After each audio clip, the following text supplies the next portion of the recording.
देखील होय कोण चेहरा असणार आहे जाधवांची चर्चा.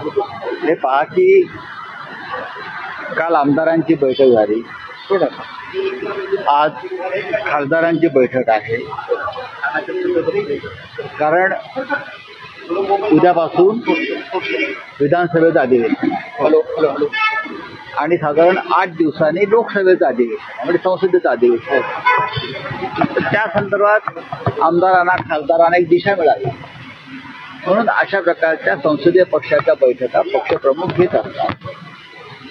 तशी ती काल झाली. नक्कीच विधानसभेतल्या विरोधी पक्षनेतेपदावर शिवसेना आपला मी दावा म्हणणार नाही, आपला हक्क जो आहे तो सांगणार आहे. आमदारांची संख्या जरी कमी असली तरी नियमात आणि घटनेत असं कुठेच लिहिलेलं नाही की विरोधी पक्ष नेत्याशिवाय संसद आणि लोकसभा चालावी.